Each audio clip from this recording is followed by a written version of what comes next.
Croatia's declaration of independence has been met with a bloody attack. Coming in from Croatia, that Yugoslav army tanks are rolling out of their barracks. The international community is left to wonder, can Yugoslavia resolve this crisis? As the battle escalates, it is now apparent the Yugoslav army is siding with the Serbs. The fallen town of Vukovar is the scene of many atrocities. Bodies are everywhere. Le forze delle Nazioni Unite presenti sul territorio. Croatia has asked for UN peacekeepers to stop the fighting. A massacre in a village near the port town of Zadar. And now the war in the former Yugoslavia has spread to Bosnia. The world just watches as Serb forces trample Bosnia's Muslim The population. United Nations is forming an international crime tribunal for the former Yugoslavia. Although peacekeepers have arrived in Bosnia, the war still rages on. Nothing short of genocide in Srebrenica. One diplomat who refused to be named said, quite simply, the UN has failed. Nothing short of genocide in Srebrenica. The Croatian army has launched what they are calling Operation Storm. Serb-occupied territory has been liberated in Croatia.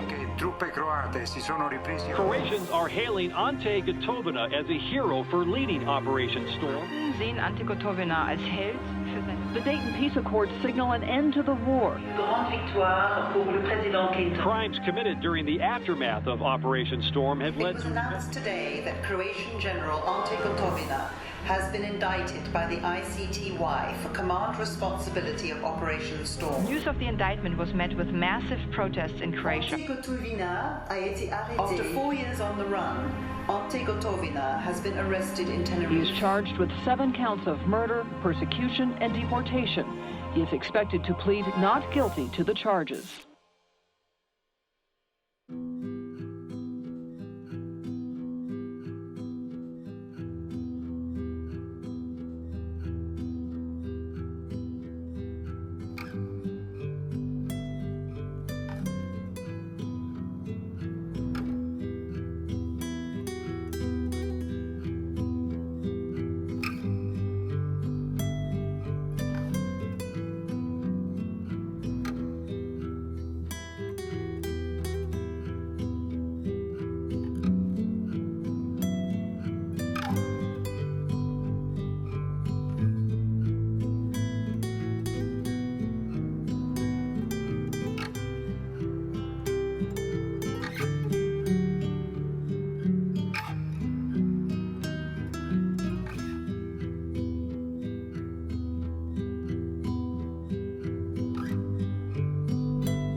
The ICTY was formed in '93 exactly because the international community and mainly European states were concerned with this horrible conflict happening in the middle of Europe. I didn't realize it before I came here, how important it is. I saw many people who are grateful that they could have a place to tell about their suffering and to see people they believe are responsible for crimes facing justice. It's clearly something that should enjoy the support of people who support human rights and people who want to see an end to impunity for war crimes. Unfortunately, the victims in the region don't feel that justice has been served. The theory can be noble, but in practice, you encounter many difficulties. And that's what I think happened with the War Crimes Tribunal in many cases. The war in the former Yugoslavia was the scene of the most horrific crimes against humanity witnessed in Europe since World War II.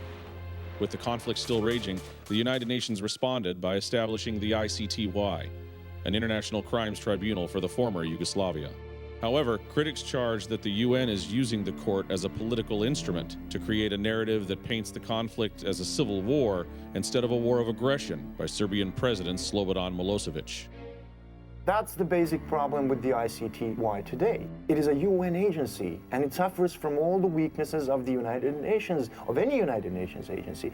You know, I'm not against United Nations per se. I'm fully aware that there is a place for force like that in today in the world, but United Nations has let down the basic principles, the principles that it was based on and the principles that it was established on, because they negotiated with the Serbs. At the time, these people were up to their necks in blood. That's what moral equivalency is, negotiating with the murderer. The Federal People's Republic of Yugoslavia, comprised of 6 republics and 2 provinces, was established in 1946. In 1991, the country was ravaged by the largest conflict in Europe since World War II. The fall of communism throughout Europe enabled Serbian President Slobodan Milosevic to push for a much stronger Serb-dominated Yugoslavia. However, it was widely believed that Milosevic's real goal was to create a greater Serbian nation out of the ashes of the former Yugoslavia. His efforts were met with great resistance from the other republics, especially Croatia and Slovenia. That was the main reason for the independence. Yugoslavia did not exist anymore. It was Serboslavia. It was becoming more and more Serboslavia. On June 25, 1991, the new nations of Croatia and Slovenia declared independence from Yugoslavia.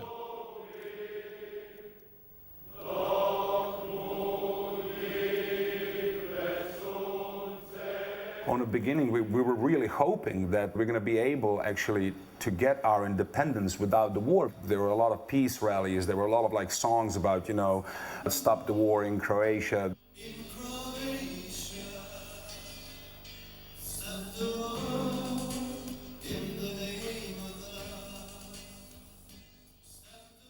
After Croatia and Slovenia declared independence in late June 91, the Yugoslav National Army, the JNA, marched into Slovenia and shortly afterwards Croatia. Well, the war began because Milosevic wanted a war to stay in power. One were the aggressors, the other defended their country, and of course the Serbs could use the weapons of the Yugoslavian army.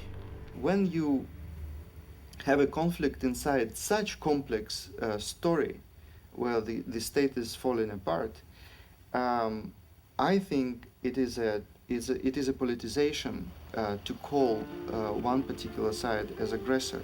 The UN's central failure came from the inability to point a finger to Belgrade and say, you're the problem, you're the aggressor, you're what started all of this. Instead, they declared that war in general was the problem, because war was there almost like a force of nature, like a typhoon hit the Balkans called war. Even when there's famine in the Horn of Africa, war requires someone starting it.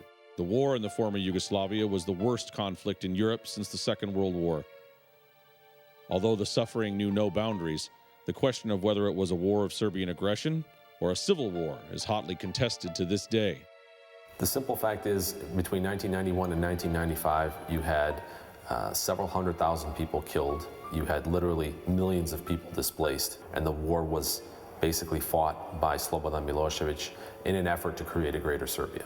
The fact that most of the war crimes were committed by Serbs during this war only reflects the fact that Serbs were best armed. It does not reflect any moral difference between Serbs, Croats, Bosniaks, and so on. A major front in the war in Croatia was in the eastern border region. This area, known as the Krajina, contained a large ethnic Serb population, which attempted to annex to Serbia by creating their own republic, Republika Srpska Krajina. How can you call Krajina Serbs aggressors? They lived there for centuries. No, it's not confusing, it's very simple. It is the fact that Serbs lived in that territory for centuries and centuries. But it is the fact that at the beginning of war, they forced all Croats to leave those areas, and Croats lived at least as long as Serbs did. So when we talk about Croatia, for example, very few people remember that when Serbs were creating Republika Srpska Krajina, about 200,000 of Croats were expelled from this region. There was no civil war. There was aggression from the side of Serbia, very much with involvement of Yugoslav army, very much control from Belgrade, and Serbs, local Serbs, were simply used as almost to say pawns in that game.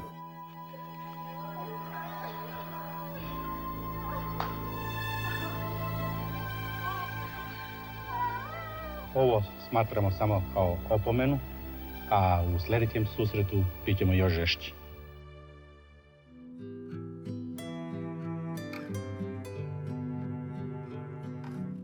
Morali bježati spavati po šumama, pa vidjeli ste čak gdje ona pokazala i po krmarima, po štalama, kako bi bili na sigurnijem mjestu. Pa bojali smo se da dođu u obnoć k nama, šta mi znamo ko će doći, ko neće. Ika Kardum lives in the Kanin region of Croatia, which was the scene of many atrocities and ethnic cleansing by Serb forces against local Croatians. However, near the end of the war and the aftermath of the Croatian military operation called Storm, many returning Croats committed crimes of revenge against Serbs. These crimes resulted in an ICTY indictment against Croatian general Ante Gotovina. Gotovina is to many the biggest modern-day hero in Croatia for leading Operation Storm, which in August of 1995 liberated Croatia after 4 years of Serb occupation. In one of the most high-profile cases at the court, ICTY prosecutors have set out to prove that he ordered or willfully ignored the murder, persecution, and deportation of Serbs from the region. If found guilty, Gotovina faces life in prison. Enormous effort was done to destroy the property of the Serbs so they have nowhere to return. And this is the main point of our allegation. Ja sam onda bio u Kninu, tako da je poviše Knina, baš eto. Poviše Knina, samo su nam rekli povlačimo se i ajte, kud doćete kući ne možete, samo su tako rekli.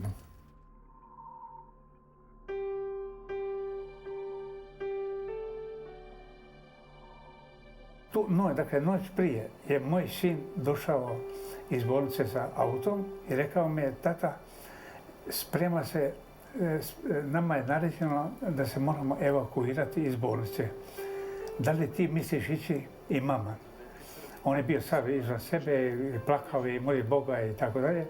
On se je rekao da i supruga da mi ne bi htjeli ići, da ćemo mi ostati tu. It was an ethnic cleansing operation as they come. The message to the Serbs in Croatia was clear: we want you out. We don't want you back ever. And if you decide to stay, you're probably not going to last very long. The so liberated territories were not put under effective control, and law and order were not established properly by military. That allowed people to come in and retaliate against the remaining Serbs. ICTY regulations prohibited General Gotovina from being interviewed for this film. It is really frustrating for us to see now that a person like General Gotovina is being accused, the guy who actually was one of the lead people during those operations in Croatia, who was conducting himself in a way that real soldier should. Ante Gotovina je čisti heroj i ostaće heroj dok je god jednog Hrvata na hrvatskoj domovini. I tvrdim i garantiram gledajući da sam njegov vojnik, da taj zločin nije napravio. A war crimes indictment against Croatian General Ante Gotovina, a beloved figure in his homeland. News of the indictment was met with massive protest. If the view of the ICTY is that they are not interested in who is the aggressor, but they're only interested in victims, then they seem to have misunderstood completely the reason why the ICTY was set up. This is meant to be about justice. The ICTY wouldn't have been set up if it wasn't about justice. But General Gotovina is being treated unjustly.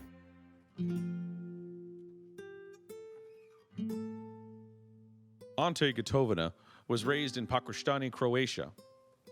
Like many residents of the small Adriatic coastal town, Gotovina's family were poor fishermen. Zajedno bi išli na ribu, lovili smo i ribu i radili fizički svašta. Prvu ribu mi je Ante učio kako se lovi riba. Ante je već bio iskusan ribar. Često je volio sa starim ljudima, ribarima, težacima, sisti onako napustiti društvo. I on je čovjek koji je uvijek volio avanturu, želio avanturu, puno čitati knjiga. Počeli su dolaziti turisti, vidjelo se na koji način žive oni, na koji se način živjelo tada u bivšoj Jugoslaviji. Pa Gotovina je već kao dijete pokazivao ovako malo avanturističke neke crte i sanjario je vrlo često o tome kako će se otisnuti u bijeli svijet, kako će upoznati Ameriku. Nismo imali slobodu ovdje i htjeli smo ići van.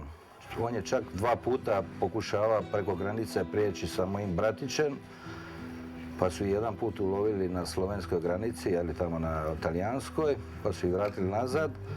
Jedan put su barkom preko mora tili pa je malo bilo vitra, pa nisu mogli. At the age of 16, Gotovina got a job on a tanker ship and was finally able to see the world. 1 year later, while at port in Italy, Gotovina met a former member of the French Foreign Legion. Intrigued with the stories of adventure that he was told, he left the ship and went to Marseille to join the Legion. During his 15-year military career, Gotovina became a highly decorated officer in the Legion.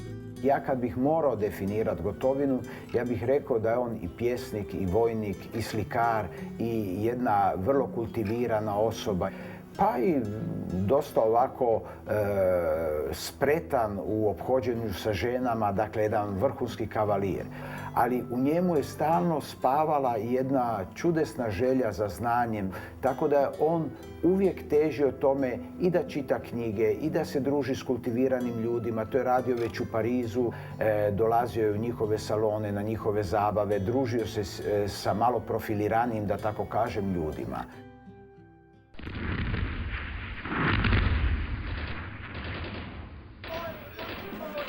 Although he had stopped his military career, news of the impending war in his homeland caused Gotovina to reconsider his retirement. When General Gotovina saw that this conflict had broken out, he realized that something bad was going on and decided to go back and return to Croatia.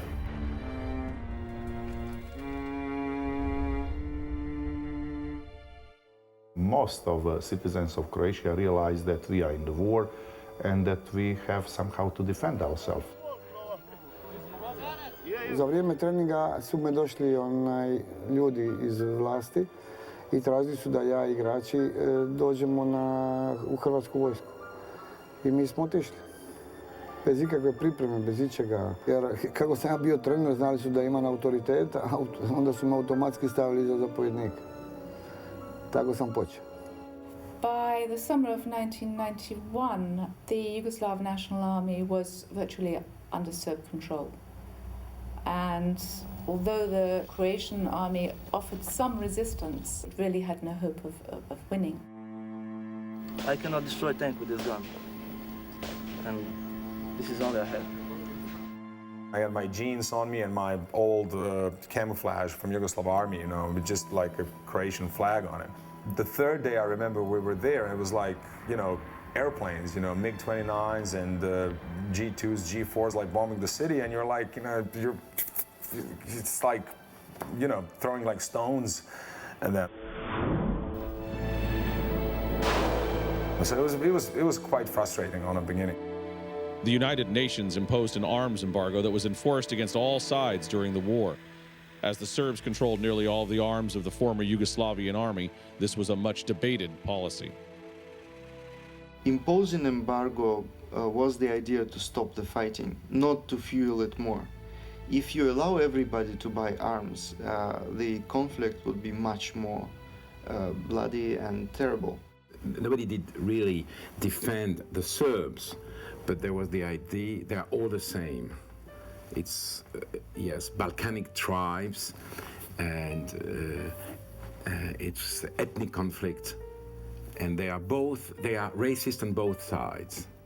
And the reason that we were emotionally disconnected from this conflict when it was happening was, you know, the Serbians and the Vulcans and the Romulans are fighting each other, and I don't have a scorecard, so I'm not going to care. I think I could start up the peace conference in The Hague again. I mean, it's not been worthwhile doing it now because when they're killing each other, there's no way in which you could get people into a sort of mood in which you could compromise.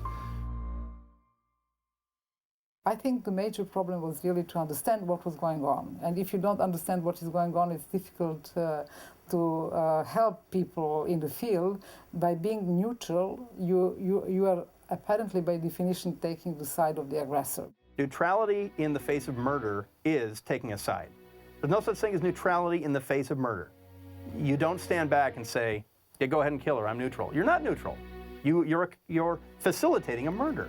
And that's what the UN did. By imposing an arms embargo on the whole of what had been the former Yugoslavia, the UN ensured that those who needed to resist were not able to do so. And that, of course, also encouraged the people who had the arms and the people who had the will to use them, namely Belgrade.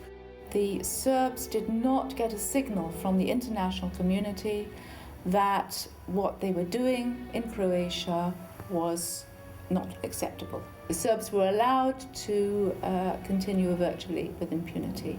Do you think you can do something to stop this? Of course we do something. Of course. You need to? We report everything what we see and what we experience. So at least it looked as if things were being done, but in fact they weren't.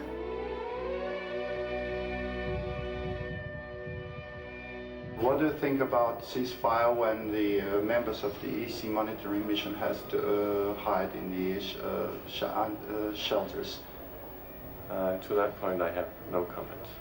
In mid-September, there were a couple of very important meetings where the Council of Ministers decided that military intervention would not be contemplated. So what we all decided to do was to meet again next week, and in the meantime monitor very carefully what's happening in the ceasefire.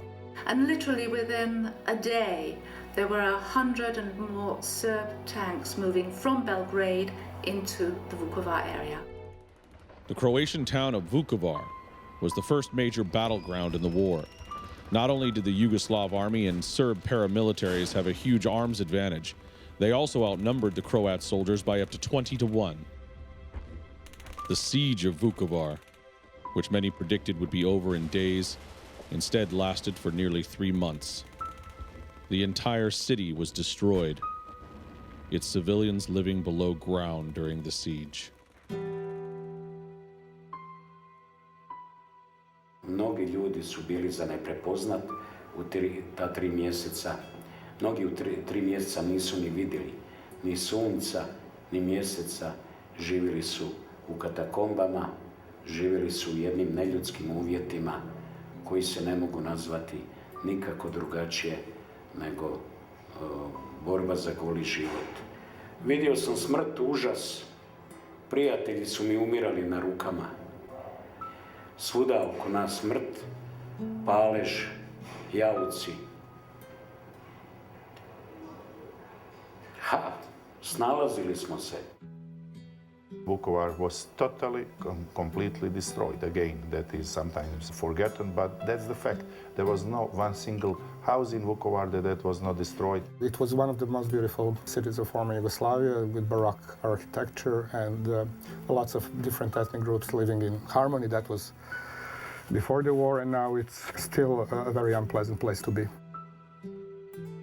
Ovdje se ljudi nisu mjerili, niti se mjere po nacionalnosti, vjeri, po rasi. Živjeli su u ovom gradu u vrlo jednom tolerantnom, ja bih rekao vrlo dobrom odnosu, međutim, nažalost, dogodila se 91. godina. Well, in Vukovar it was a really awful situation because the defenders didn't have anything to defend themselves. They had no weapons, and they were bombed each day during 3 months, and we saw it. What was really striking about the aftermath of Vukovar was that it was done with international camera crews walking up and down the streets, and this was on European TV. These guys mocking the international community and boasting about what they just did in Vukovar. On November 18, 1991, Vukovar fell. As the Croatian soldiers laid down their weapons and surrender, the town's residents filed out of Vukovar, many holding their worldly possessions in simple plastic grocery bags. Unfortunately, not everyone was allowed to get out safely.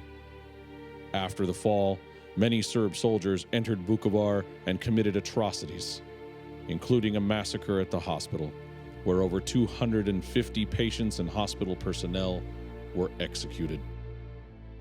City surrendered in November of 1991, and then the army let the irregular units from Serbia, which really bad people, come into the city first and have their fun for 2 or 3 days.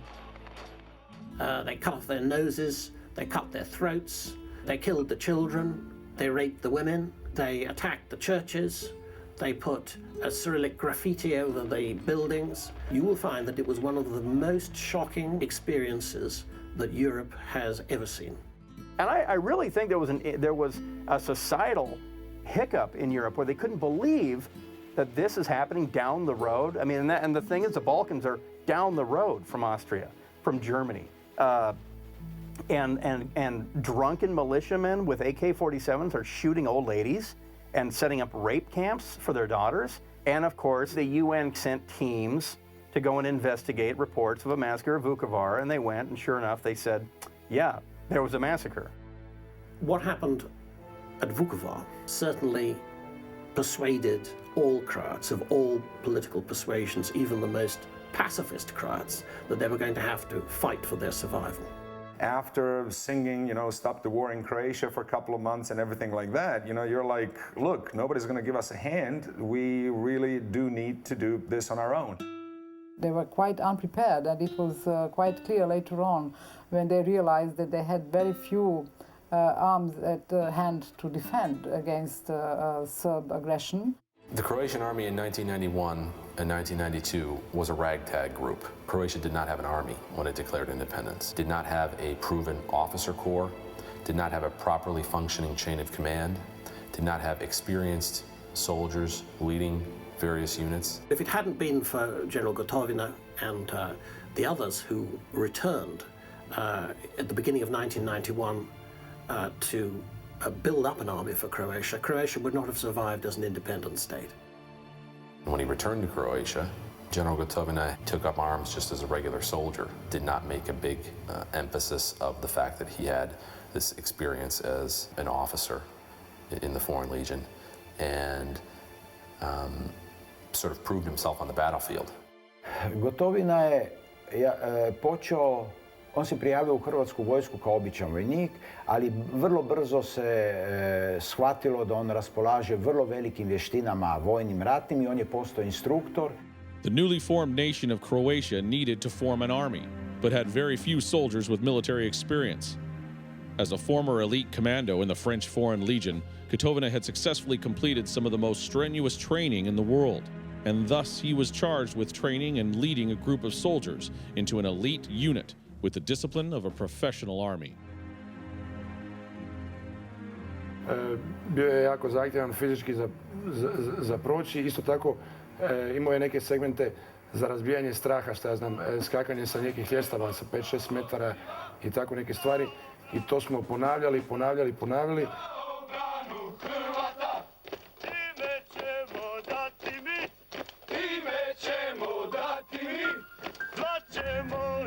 Ti ga jednostavno moraš poštivati. Jer tak i on bio i prema nama, moralo se izvršavati sve, nije smilo faliti negdje. Tomislav Čavar was on patrol deep in Serb-held territory when he was shot in an ambush. Čavar was badly injured and his unit had to carry him out, but this was made nearly impossible because they were surrounded by enemy fire. Nisi mogao, on puca pola metra iznad zemlje, mi smo morali dole. Puzali su sa mnom, ljudi su baš satrali su se, vukući me, ali me nisu ostavili. Ali eto, on je od nas to napravio i ekipa smo bili. General Gotovina je imao jedan fantastičan autoritet i veliko znanje i hrabrost, tako da svi vojnici koji su bili pod njim su dobili tu hrabrost njegovu i dobili su jedno poštovanje prema njemu kao zapovjedniku. Puno manje ljudi u Hrvatskoj vojsci poginulo zbog tog njegovog iskustva i zbog tog jednog vojničkog držanja. To ti je obitelj, ti je tu baš tako, pogotovo kad puca oko glave, ti isti ljudi oko tebe na prvom mjestu. I što je zakon bio kod njega, ranjenik nije smio ostati. Nema ostavljanja ljudi. I to je ono što te veže. A month after Čavar was injured, Gotovina himself was shot in combat. A bullet entered one side of his thigh and exited through the other. Although he was bleeding profusely, Gotovina remained on the battlefield. Kad sam došao do početnih položaja, našao sam generala Gotovinu kako stoji na oba dvije noge, oslanjajući se na dvije puške. Bio je ranjen u predju bedra debelog mesa, stajao je na nogama i čekao da se i posljednji naš vojnik izvuče. To i tada se srušio jer je toliko krvario da su mu čizme bile pune krvi. I tako je on završio u bolnici. On je osobno meni pričao da je sve svoje dokumente složio u jednu kovertu, spremio, ako pogine da se to pošalje obitelji. On je rođen u jednoj težačkoj ribarskoj obitelji koja je teško živjela, koja je teško dolazila do sredstava za život. Majka mu je stradala kad je on imao 4-5 godina. Kopale su se jame, crna jama i eksplozivom se pucalo u mjestu. I u tom trenutku je on istrčao na ulicu i krenuo upravo prema tom mjestu gdje se to miniralo. I kad je to majka spazila, ona je skočila iz kuće, počela trčat, zgrabila ga, privinula ga uz prsa i praktički se bacila skupa s njim na pod, međutim, na zemlju, međutim nju je pogodio od mina jedan kamen u glavu, pala je u duboku komu i još istu noć umrla. On, kad je bio u legiji stranaca, on je uvijek zazivao na neki način svoju majku koja je bila već tada mrtva, naravno i na nebu. On je vjerovao da je ona na nebu, on je vjerovao da ga ona štiti. After retiring from the French Foreign Legion, Gotovina began working for a private security firm in France. According to some French media reports, this work involved him in underground criminal activities.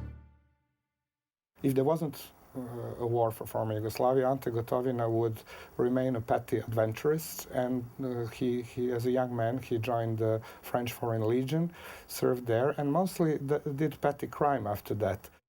And actually what was not very much proclaimed in Croatia, he was 3 times charged for violent conduct, extortion, and different types of crimes in France. Il y a 2 principales affaires. L'une, c'est le vol d'une bijouterie de la place Vendôme. Autre affaire, beaucoup plus confuse parce qu'elle n'a jamais été jugée. Ante Gotovina est impliqué dans un kidnapping où quelqu'un de fortuné, de riche, a été pris en otage. Les responsables de ce vol ont été attrapés tout de suite et c'est eux qui, tardivement, ont mis en cause Ante Gotovina. Ce que l'on sait également, c'est que les personnes qui ont mis en cause Gotovina dans ces circonstances sont revenus totalement sur leur témoignage une fois qu'ils ont été mis en présence d'Ante Gotovina. The fact that the prosecution discusses General Gotovina's history in France is incredibly revealing, and I think it shows the substantial weakness of their case. Here was a man whose whole character and background was enough to give the international legal establishment a collective frisson. And they thought that this was an excellent target. They are drudging up matters from the 80s for which I trust they have very little knowledge or information. And in essence, all this amounts to is defamation because it has absolutely zero relevance in a criminal trial in front of the Hague Tribunal. Kad bi sve to tako bilo, kao što je prezentirano u medijima, da je Gotovina bio kriminalac, provalnik, ne znam što sve ne, onda sasvim sigurno ne bi 1994. godine on u vrlo tijesnoj suradnji sa francuskim ministarstvom obrane organizirao da na Šepurinama, prvoj velikom kampu za obučavanje hrvatskih vojnika, instruktori budu Francuzi. Among the classes that were taught there at General Gotovina's insistence were classes on the Geneva Conventions and on the need to respect the international laws of war. Serb military counterparts speak very highly of General Gotovina and the fact that even though they were enemies, he was a very professional soldier who did not view people on the basis of their race or ethnicity. International community said it was an interethnic conflict. That is a big lie. To say that is an interethnic conflict is unfair for the Serbs who fought Milosevic and for all the victims of this policy. The fact is that many people were just mere victims of this policy and this propaganda, and I think that maybe it should be explained to Croats and Bosniaks and the others that many of those people were not aware. Second World War atrocities, and especially against Serbs in Croatia, were revived intentionally in order to create this atmosphere of fear where people reacted and were conditioned for the war with an idea to prevent new genocide. As a Jew, I didn't want the memory of the Holocaust to be used as a tool to justify a massacre or an aggressive war, and that was the case. Well, I had many opportunities to meet with Mr. Milosevic. I consider him one of the clearly criminal mind. He would manipulate on all possible ways, and I don't have any doubts that he was capable in manipulating many of Serbs.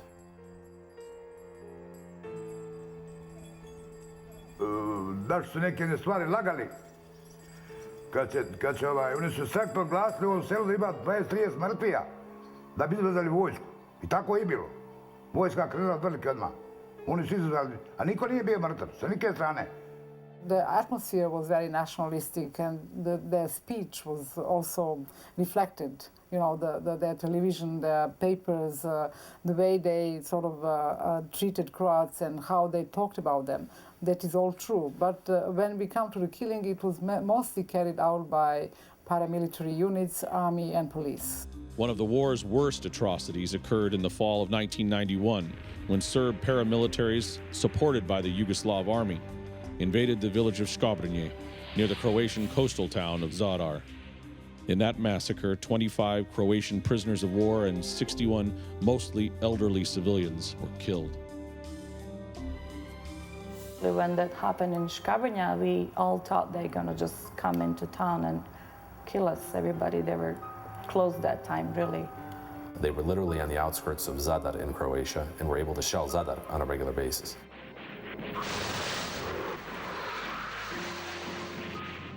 Nismo mjesecima imali vode ovdje u gradu, nismo imali mjesecima svjetla električnog, struje. Koliko puta ujutro smo se oprali ne iz špine, ne iz pipe, nego samo iz flaše. Malo vode na dlano I oprati se. You hear sirens in the middle of the night, you have to take your kids and blankets to my neighbor's basement, and there's always like 30, 40 people, and with 2 little kids. That wasn't really life like for normal people. Zadar was a strategically vital town during the war. Aside from having a port, the town is located in the center of Croatia's coast, and the Serbs would have been able to break Croatia in half if they took it.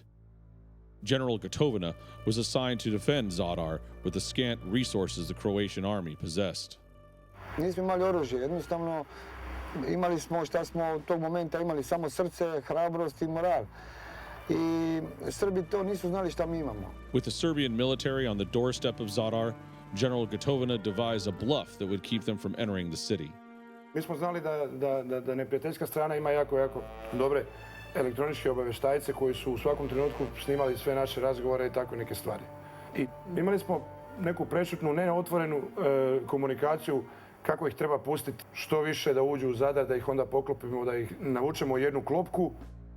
I tako da je ta propaganda dosta utjecala na to da Srbi ne prilaze gradu. While Gotovina and his troops held on against the much better armed Serbs, there was much angst in some Western nations about the UN arms embargo and whether they should abide by the resolution. The arm embargo, of course, made things much worse. The international community should have done something when the siege of Vukovar occurred. There's a lot of dissatisfaction with UN mandate. At the same time, it's undeniable that UN brought some kind of stability and some kind of normalcy, including also humanitarian aid. In the beginning of the war, in 91, Serbia had a very clear military advantage. The military balance changed during these 3 years. Croatia managed to get modern weaponry, and the US actually helped Croatia bust the embargo. Much was talked about it later on as violating the UN resolution, but it was a very immoral resolution which affected the victims. As the Croatian army became better armed, General Gotovina was able to mount an offensive attack that pushed Serb forces away from Zadar. It was the Croats' first major battlefield victory in the war. I think there were several very important moments in the war, but certainly one of very important moment was when they were prevented to take Zadar. That was first time when the role of General Gotovina was particularly important. If they succeed with that, God knows how history would look. If the Serbs had taken Zadar, and they would have achieved what was really necessary in order to destroy Croatia as a viable state. It wasn't just a matter of giving them a port, it was a matter of actually breaking Croatia in two, and thus, I think, breaking Croatia's will to survive as an independent state. Well, what has happened this morning is rather unfortunate, because this is the sort of thing we've been trying to head off for months, and it really is a unilateral action that I think the Croatian authorities, the Croatian army has undertaken in Sector South by launching attacks in a few areas of Sector South since this morning. The reports have been coming in since this morning, and we've been monitoring it since then.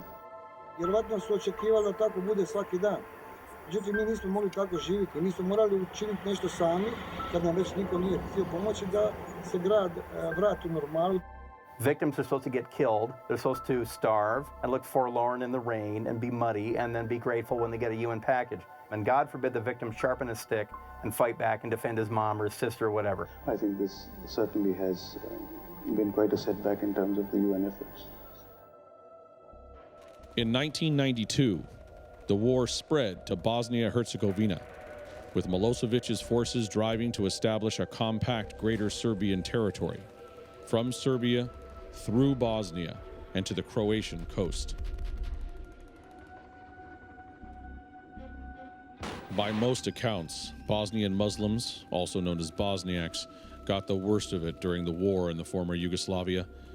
Approximately 100,000 people were killed in Bosnia, and over 1 million displaced from their homes. At the onset of the war, Croatians and Bosnian Muslims were allied against the Serbs, but in mid-1993 they began fighting each other. This war within a war lasted nearly a year.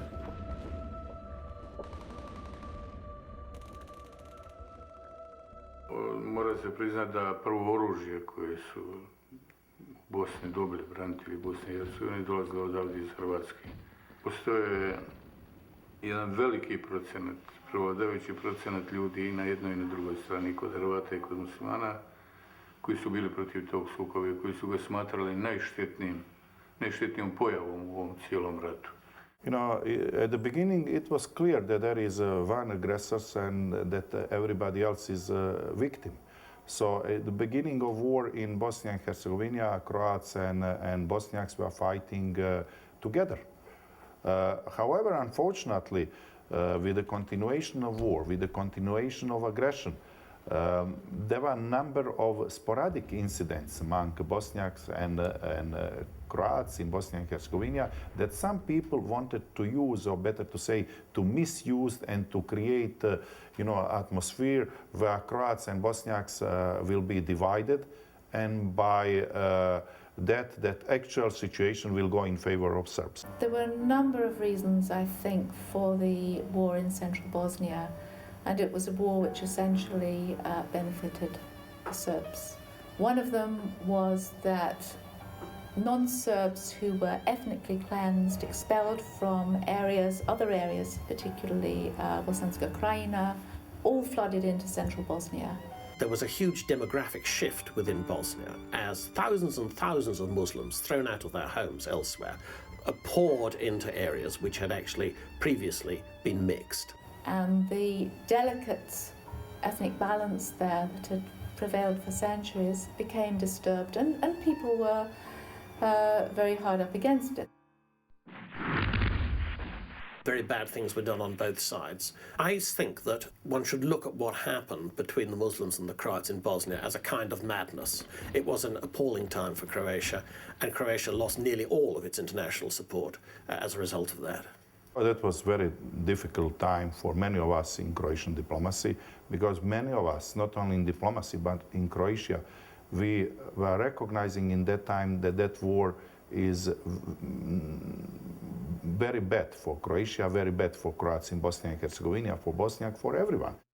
Mislim da su sve tri strane u sukobu imale svoje interese. Međutim, ti interesi nisu bili toliko prevladavajući da dođe do sukoba između muslimana i Hrvata. Nažalost, to se dogodilo 1993. godine, ne krivnjom niti Gotovine, niti ostalih časnika. Cobra served under the command of General Gotovina in a joint Croatian-Bosnian force in the defense of Livno, Bosnia-Herzegovina. Cobra was the commander of the Bosnian unit. Hoće ovako do kraja, a to znači dok i ne pobjedimo. A pobijedit ćemo ako Bog da. Isto kao što su funkcionirali naši sektori, tako je funkcionirao dobro i taj. Znači, muslimanska bojna je imala potpunu autonomiju, s tim da su izravno bili odgovorni direktno generalu Gotovini. General Gotovina is a very charismatic individual. He's an individual who is multicultural in his worldview.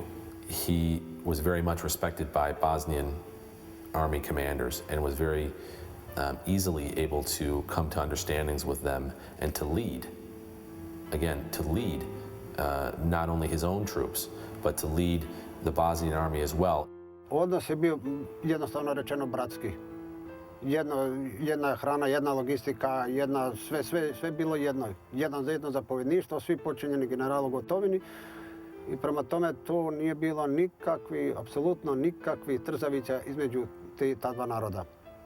Clearly, any common sense view was that Croats and Muslims, in general, had to stick together, had to reform an alliance, and had to reverse this wave of Serb aggression.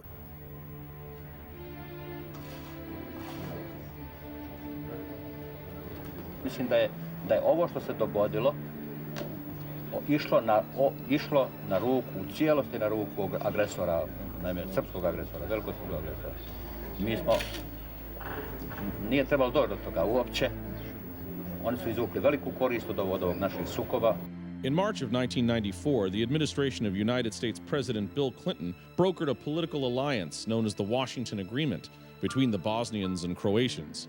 Clinton felt that the only way to end the war was for a joint Croatian-Bosnian force to defeat their common enemy, the Serbs.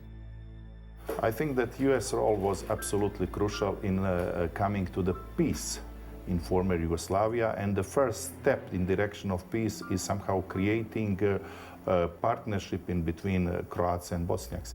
Although the Washington Agreement sealed the peace between Croatians and Bosnian Muslims, the Serbs continued to roll through Bosnia with little hope that Europe or the United Nations would stop them. Oh, is this for the benefit of the television? I explained very clearly to them that there was no cavalry over the hill. There is no international force coming to stop this. That being so, in the absence of discussions and a ceasefire, the killing will go on. And I made that very plain to the President, and I believe he understood. The unwillingness of Europe and the UN to intervene to stop the war caused a strong disagreement between the United States and Britain, a rare rift between these two allied nations. We've been told by the Europeans for several years, this is in our backyard, this is an EU problem, and so that lasted for 2 or 3 years, including the UN introduction of a protection force that couldn't even protect itself. The Americans had become thoroughly fed up with the attitude of the Europeans to what was happening. And they could see that neither the European Union nor the United Nations was able to stop this aggression, let alone reverse it. And the obvious proof of that is the terrible fate of the people in Srebrenica.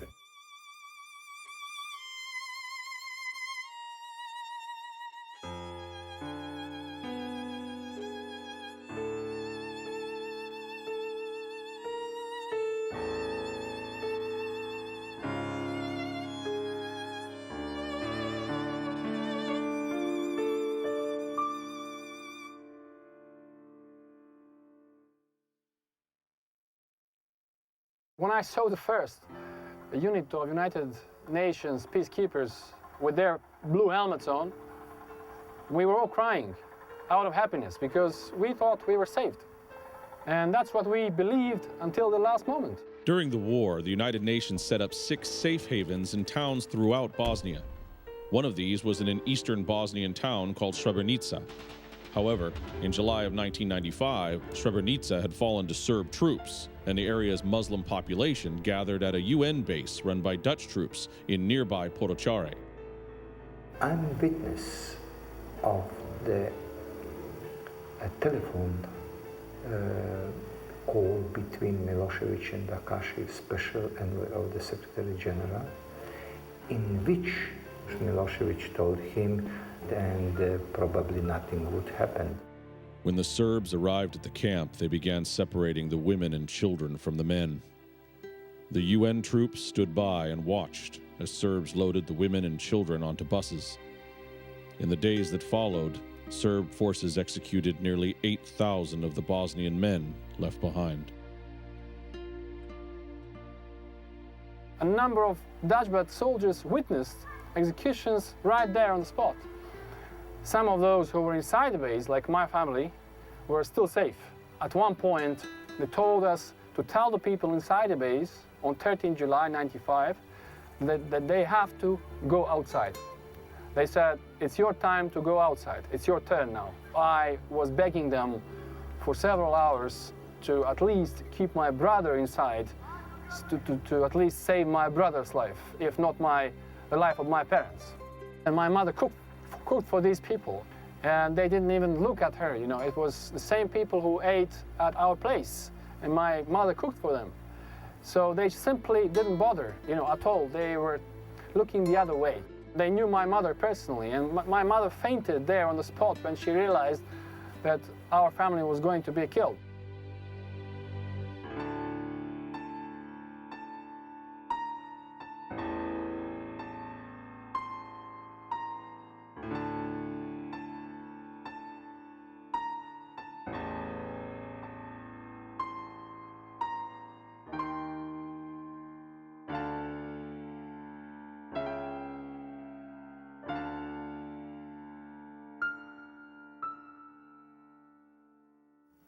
Nothing can be the same after genocide. And these guys came here in 1992 and saw the Serbs wipe off an entire group of people from half of the territory of this country and did nothing about it. So what was eventually genocide remained, thanks to the United Nations, a savage civil war in a country where ancient hatreds drove people to kill each other for hundreds and hundreds of years, which is a lie. There is absolutely no human way to identify who is the aggressor. The fact is that, unfortunately, politicians and propaganda created these images of who is victim, who is aggressor. And the fact is that it was one country. That's an astounding level of naivete. It was crystal clear who the aggressor was in Belgrade. And so that was the central failure, was the inability to point to the aggressor and say, with moral certitude, you're wrong, and we're the UN, and we're going to put a stop to this. Really, to speak about civil war, it is totally to ignore the facts. The war started in Slovenia, then moving Croatia, and then continue moving into Bosnia and Herzegovina, and finally to Kosovo. That was not civil war, that was a part of the war, how to create great Serbia. There was very little agreement as to what to do after the fall of Srebrenica internationally, and within a couple of days there was intensified bombardment on Bihać.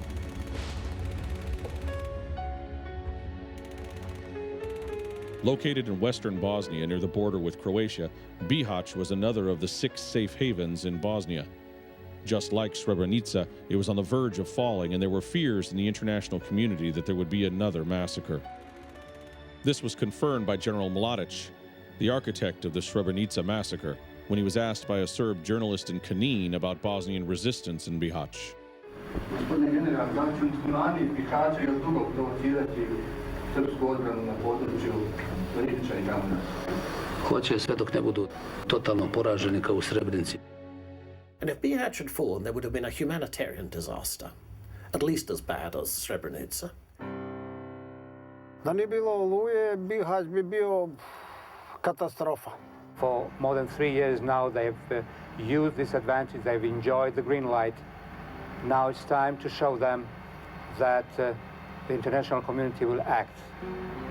It's time to act. In August of 1995, on the heels of the Srebrenica tragedy, Croatian President Franjo Tuđman appointed General Gotovina to lead Sector South of Operation Storm. The Croatian army, with Bosnian army support, launched the operation to win back the so-called Krajina region, where Serb forces occupied about 25% of Croatia, and to prevent the Bosnian town of Bihać from falling. This was a risky operation because the Serbs were still considered to be the military powerhouse in the war.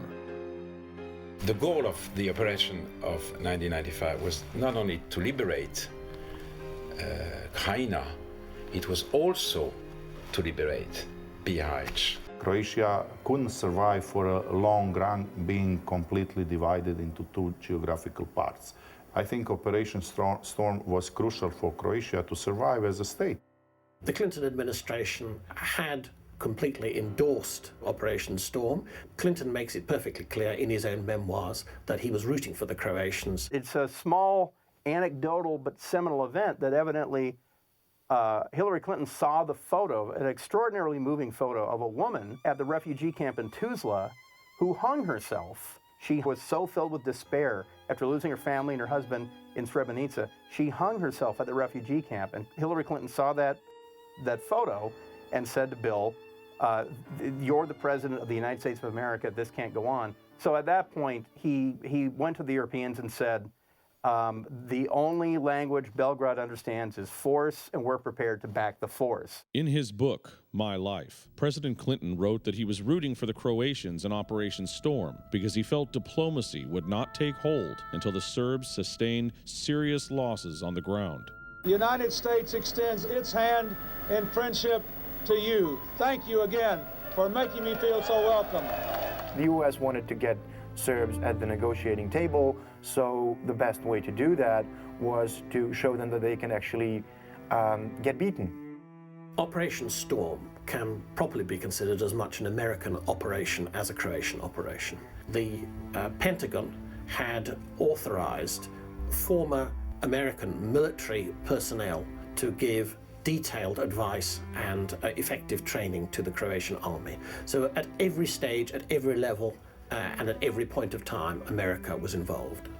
Operation Storm was based on a very clever use of logistics and communications, and the whole operation was successful within 72 hours. Everybody, apart from those in on the secret, was astonished. There would be no Bosnia today, there would be no Croatia today, there would be no peace today if it weren't for Operation Storm. Operation Storm is the operation that ended the war in Croatia and ultimately ended the war in Bosnia. Those aren't just my words, those are the words of American negotiators who ultimately negotiated the Dayton Peace Treaty that brought peace to Bosnia. The huge majority of Croats were overwhelmed with the emotion that finally we are controlling our own state, that finally we can live normally. General Gotovina u hrvatskoj povijesti će sasvim sigurno ostati zapamćen kao čovjek koji je oslobodio više od 10.000 kvadratnih kilometara okupiranog prostora.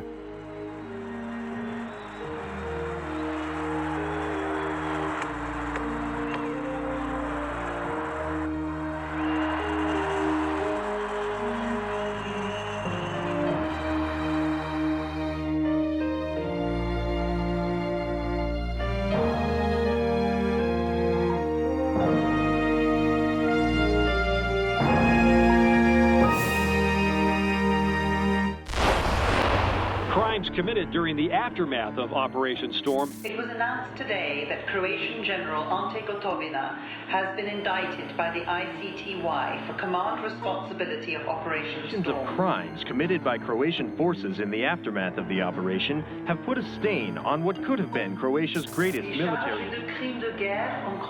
News of the indictment was met with massive protests. He is charged with 7 counts of murder, persecution, and deportation. The Storm operation itself was remarkably successful, and one of the reasons it was successful was because there was so little loss of civilian life. Many thousands of Serbs left that area. But what also happened is that those who did not leave, or did not leave in time, were in some cases treated extremely badly, killed, their houses burnt down, injured, intimidated by returning Croat civilians, by some paramilitaries. It was a terrible blot on what had otherwise been a remarkably successful operation. We never said that Operation Storm was illegal. It was a legal operation, and actually it had a lot of understanding in international community. But one thing is legitimate operation, the other thing is illegitimate, illegal killings and looting. And especially in the aftermath, there were a lot of people killed unlawfully, not in combat, but people were executed who stayed in their homes, who didn't leave Krajina. In July of 2001, Ante Gotovina was indicted as a war criminal for his command responsibility of Operation Storm. Gotovina is charged with persecution, deportation, forcible transfer of population, plunder of public property and private property, wanton destruction, murder, inhuman acts and cruel treatment of civilians. After the ICTY indictment was handed down, Gotovina went on the run. His actions caused considerable controversy, and many questioned Gotovina for not facing a court to prove his innocence. Definitely after the war, he did brag quite openly about Operation Storm being his baby. And then when it turned out that very, very nasty crimes were committed, I think it should be right that he should claim that responsibility as well, not just pick the glory and the glorious part and leave out the shameful part. As far as we know, the government simply told Gotovina that there is an indictment against him and whether he will consider to voluntarily surrender, and he just disappeared. General Gotovina, as a result of the entire process up until that point, felt that it was very questionable as to whether his rights would be protected if he were to appear at the tribunal for trial. No one advised him that an investigation was underway or scheduled an interview between him and the ICTY investigators so that he could tell his side of the story and clear his name before an indictment was brought down. General Gotovina in Operation Storm was only the commander of the southern half of the so-called Krajina region. There was another Croatian general named General Stipetic who was the commander of the northern half of the so-called Krajina region. Any charge that would apply to General Gotovina, one would think, would apply to General Stipetic as well, because nothing really happened in the south that didn't happen in the north. General Stipetic was given an opportunity to speak with ICTY investigators. 3 months before General Gotovina was indicted, General Stipetic was able to clear his name and any doubts and was never indicted for Operation Storm. General Gotovina never got that chance. And he very much questioned whether he was being made a sacrificial lamb. Gotovina's lack of faith in the justice system goes beyond the ICTY. Ironically, the very same incident in France that ICTY prosecutors cite to establish his criminal history is what seared Gotovina's mistrust in judicial institutions. Premier dossier, aucun témoin n'a continué à le mettre en cause une fois qu'il était présent. Le deuxième dossier est un dossier qualifié d'extorsion qui est totalement évanescent puisqu'il a été reconnu par une victime sur une photo qui n'est pas une photo de lui. General Gotovina is not a fool. And he came to the conclusion that he was not going to get a fair trial. and that is why he absconded. Gotovina remained a fugitive for over 4 years until his arrest in Tenerife, Spain in December of 2005. It is the argument of ICTY prosecutors that the crimes committed in the aftermath of Storm fall under the responsibility of General Gotovina's command of the operation. After Operation Storm was completed and after the Croatian army had left the area, you had many thousands of Croatian civilians, many of whom were cleansed from the area in 1991, returning en masse into the area upon seeing the crimes that had been committed against them, the destruction of their own homes, the plunder of their belongings from their own homes. Many took matters into their own hands. My grandpa's farm was in a small village. When we came back, house was burned to the ground. The other thing, you could see like evidence of shelling it, like from the close. Somebody literally came there with a tank and been hitting the house just for fun. The bull, which was my grandpa's one of favorite animals on a farm, was burned to death in the stables. My grandpa unfortunately died a couple of years after that. He just couldn't bear, you know, everything was basically destroyed. We had to start everything from the beginning. The revenge which the returning Croatian population took on some Serbs in this Krajina area was of course shocking, and it was of course wrong, but it was also very understandable, because for 4 years the ethnic Croat population of this part of occupied Croatia had been subject themselves to appalling treatment by the leaders of the RSK. And of course, inevitably, by many of their Serb neighbors. In fact, more than 100,000 ethnic Croats left that area over those 4 years. You cannot really choose one crime to justify another crime. In that case, we really wouldn't need any international or even domestic laws. It's an eye for an eye and tooth for a tooth, and let the strongest one survive. I'm not guilty for something what happened here. I'm not guilty for Vukovar. I'm not guilty for Srebrenica. I'm not guilty for any possible crime that happened to Croats or to the Serbs. But I know that I was not enough powerful to stop it.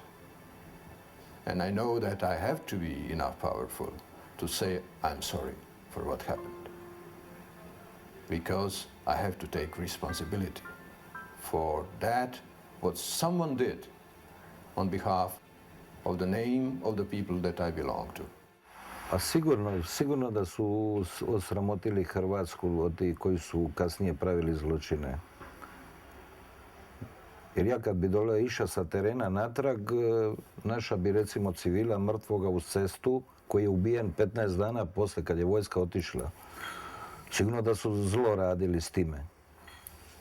I to većinu su bili stariji ljudi, jer mladi su svi otišli. Ostalo je nešto stariji ljudi tu.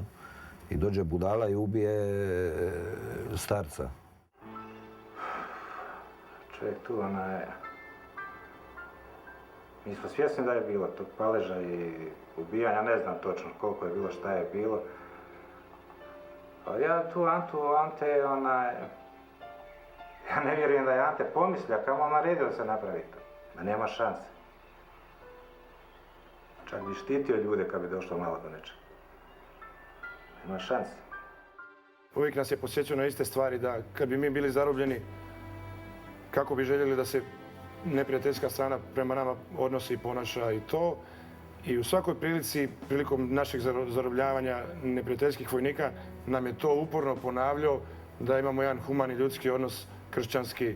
Gospodin general Gotovina pozvao našega nadbiskupa monsignora Ivana Prendžu da on zapovjednicima govori o etičnosti rata, kako se moraju ponašati za vrijeme rata. Od tada je prošlo 13 godina.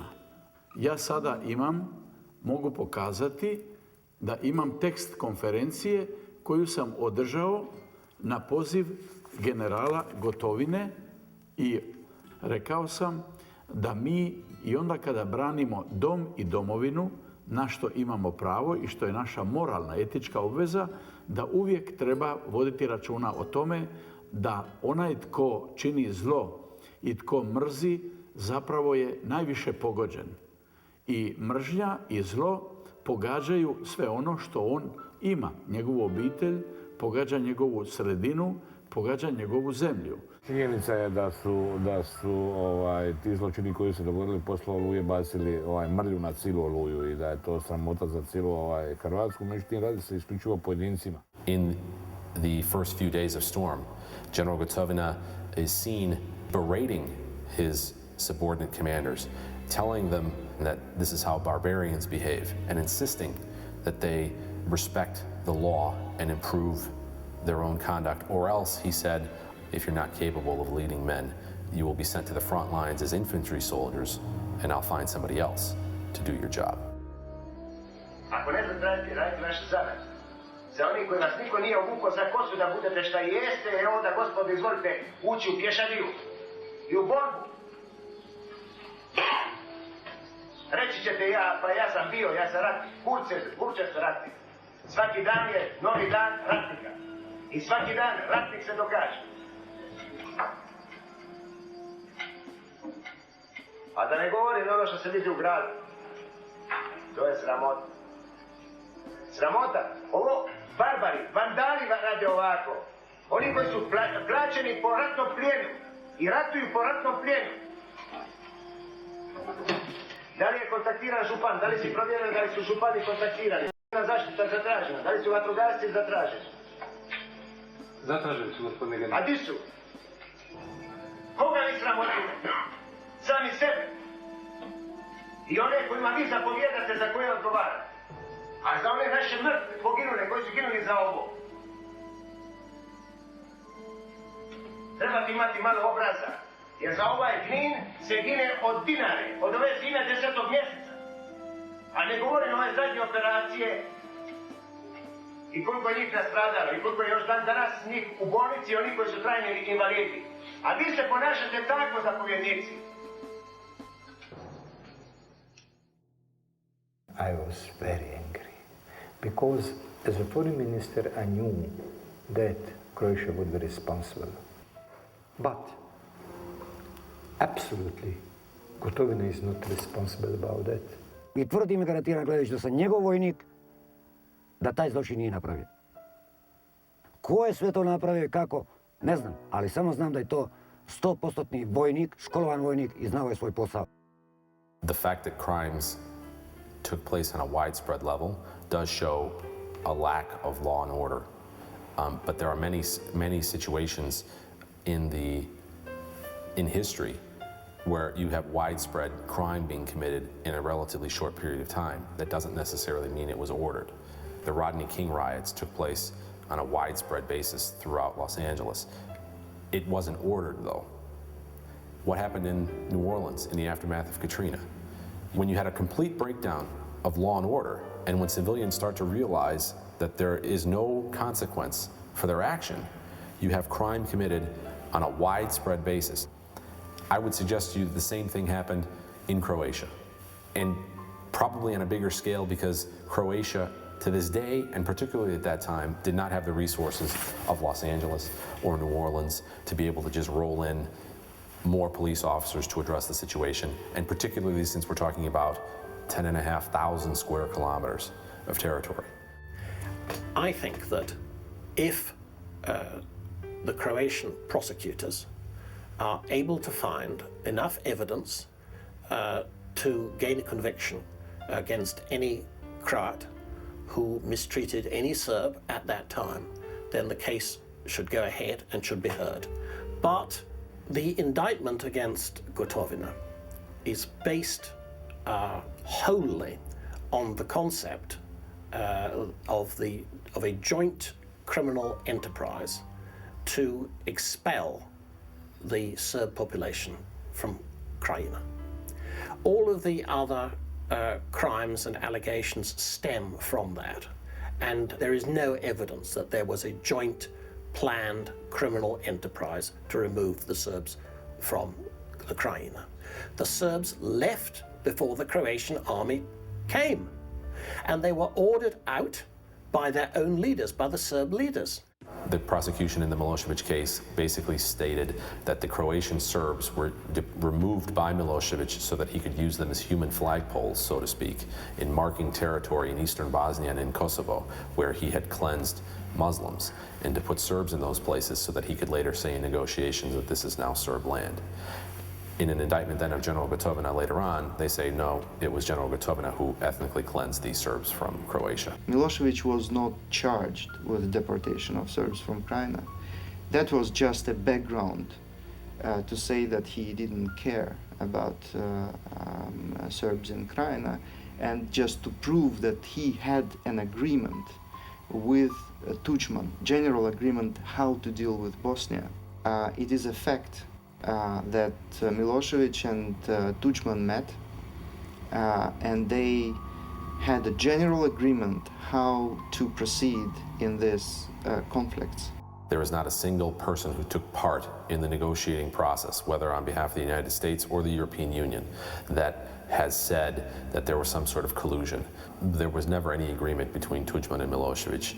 Milosevic did not see this coming, and any statements to the contrary are simply pure speculation by people who don't have evidence to back up their claims.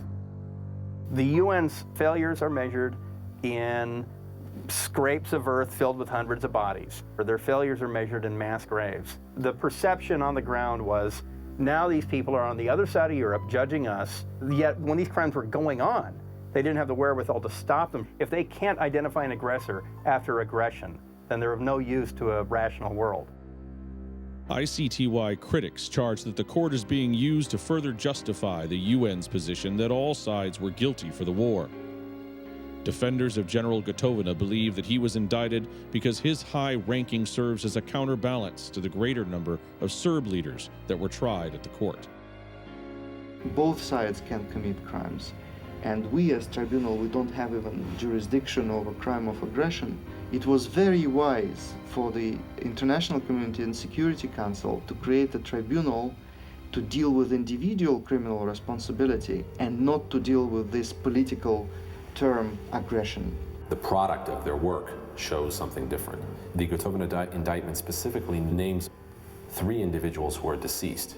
There would be no need to include the names of 3 deceased specifically by name in an indictment unless part of your concern is to create a historical narrative. Nuremberg has established a narrative that is generally accepted of what had happened during World War II.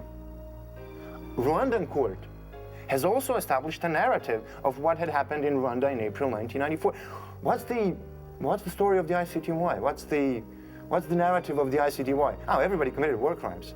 Come on. Just hours into Storm, UN envoy Carl Bildt called a press conference to say that Croatian President Tudjman should be tried for war crimes because of the operation. Critics contend that this shows the UN's predisposition to view Operation Storm as a criminal enterprise. Well, I know this statement of Carl Bildt, but international community just suffered a huge setback in Bosnia, where Serbs attacked and took over Srebrenica and Žepa. Maybe he meant that. It's interesting if you look at Carl Bildt's book, which came out a couple of years afterwards. He has a chapter on Srebrenica and a chapter on Operation Storm. And he doesn't, at any point that I can recall, refer to Srebrenica as a genocide or anything approaching, whereas ethnic cleansing is very much emphasized when he's referring to Operation Storm. Canadian UN General Andrew Leslie told the BBC that essentially every large urban center in Caneen had been hit by shellfire. When reporters from the New York Times and New York Newsday and the international press came in to see this new Dresden of Croatia, so to speak, they quite quickly realized that nothing of any significance had happened. During Operation Storm, Pulitzer Prize-winning writer Roy Gutman reported in Newsday that a UN spokesperson had alleged at a press conference that Croatia had deliberately shelled the civilian hospital in Caneen. Mogu reći da bolnica nije, nikakva šteta na bolnici nije učinjena, baš ništa. Ja mislim da čak niti jedan metak nije u bolnicu ispaljen. Dakle, bolnica je bila potpuno u redu. potpuno intaktna. In later reports, a fellow UN officer alleged that General Leslie asked him, illegally, to find proof that the Croatian military had committed crimes. Leslie denies this was illegal. This operation became a crime as soon as it was launched because the international community was biased. All sides were to be guilty.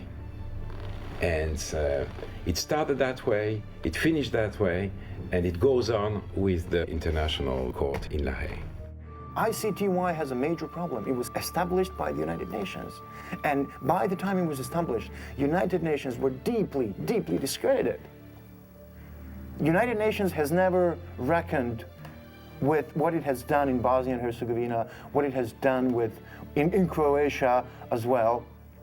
And I think that unless there is a reckoning, the United Nations will not have the moral credibility that it needs to be a constructive force in the world. General Gotovina was not even in the area when the crimes that are being discussed were committed. Kad se akcija Oluja završila, general Gotovina sa svojom postrojbama je išao u Bosnu nastaviti dalje operacije. So the Croatian army had to set up a new front line inside of Bosnia in the immediate aftermath of storm. Once the front line had been established, General Gotovina and the Croatian army, in consultation with the United States, launched new offensive operations in Bosnia to liberate Western Bosnia and to force Milosevic to agree to come to Dayton to negotiate a peace deal. Gotovina is the scapegoat. He is a scapegoat politically, and of course he is a scapegoat judicially, but in this case the judicial process is just really following political requirements.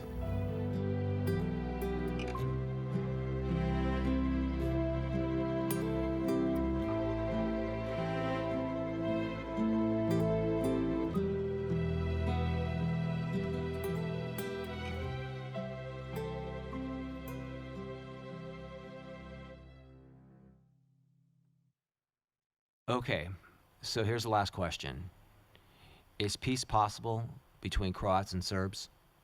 I think that everything that is happening in Croatia after 90s is proving that not only that peace is possible, peace is already here. We've had peace between Croats and Serbs for the past 10 years, and I expect it will continue.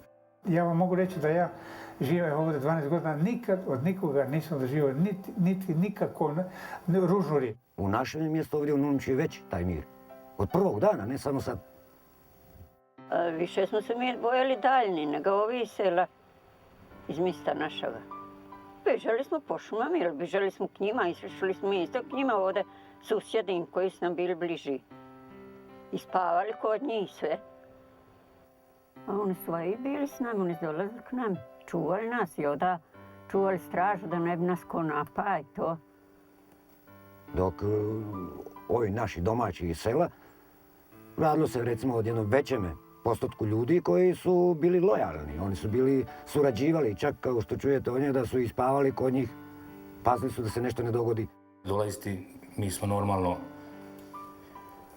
pomagali jedno druge dolazili su spavati ovdje, odmarali su se. Ja sam rekao, budite ovdje po noći.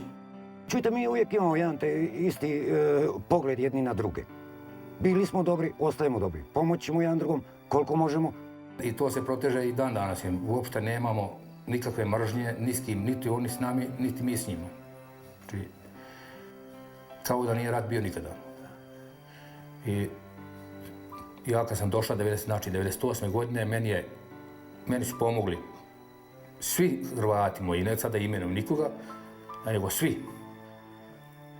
Ja još nisam imao nikakve problema sa mojim komšijama, ni dalje. Bio sam u Zadar, Šibenik, Split, Zagreb, nikada ja nisam imao problema ni s kim. Nacionalizam može biti ljubav prema domovini, a može biti i fašizam. Moramo fair pogledati, a nikakva mržnja prema čovjeku. Svaki čovjek ima pravo na život. Da li on bio Srbin ili Hrvat,